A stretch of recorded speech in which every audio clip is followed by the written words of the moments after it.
మీదట నీ కుమారుడను అనిపించుకున్నటకు యోగ్యుడును కాను అని ఇక్కడ జ్ఞాపకం చేయబడుతుంది దేవుని ప్రియులారా. ఈ యొక్క 15వ అధ్యాయంలో మనకు కనిపిస్తూ ఉంది. ఆయన తప్పిపోయిన కుమారుడి యొక్క వృత్తాంతమును ఇక్కడ మనం జ్ఞాపకం చేసుకోవచ్చు. ఒక మనుషునికి 2 కుమారులుండిరి.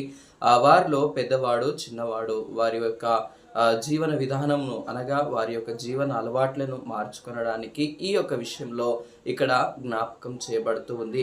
ఇక్కడ చూస్తూ ఉంటే నేను లేచి నా తండ్రి యొద్దకు వెళ్ళి అనగా ఆ యొక్క స్థితిలో నుండి ఆయన లేచి తండ్రి యొద్దకు వెళ్ళి, తండ్రి నేను నీకును పరలోకమునకు విరోధముగా పాపము చేస్తిని అని ఒప్పుకుంటానని వెళ్తూ ఉన్నాడు. ఇక్కడ జ్ఞాపకం చేసుకుంటూ ఉంటే ఈ దినమున మనం జ్ఞాపకం చేసుకుంటూ ఉన్నాం.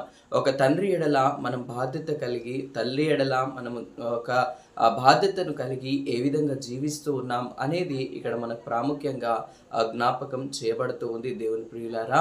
కాబట్టి మనకు అప్పగించబడిన దాంట్లో మనము తండ్రితో ఏ విధంగా సహవాసం కలిగి జీవిస్తూ అనుదిన జీవితంలో ఉంటూ ఉన్నాం అనేది ఒక్కసారి జ్ఞాపకం చేసుకోవాలి.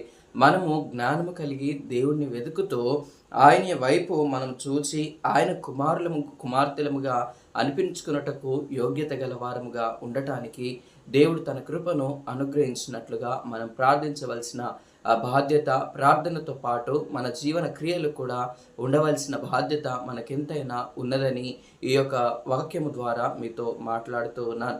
కావున మనమందరము కూడా అవివేకులంగా కాక వివేకము కలిగి దేవుణ్ణి వెతుకువారముగా ఉండుటకు దేవుడు తన కృపను అనుగ్రహించును, నడిపించును గాక అని ఈ యొక్క వచనముల ద్వారా జ్ఞాపకం చేస్తున్నాను. కాబట్టి మనలను మనం దేవుని సన్నిధిలో పరీక్షించుకొని దేవుడి సన్నిధికి రేపటి దినమున సిద్ధపడుతూ ఉండగా మనలను మనము సిద్ధపరచుకొని దేవుని సన్నిధిలో అత్యంత కృపతో, అత్యంత కనికరముతో దేవుణ్ణి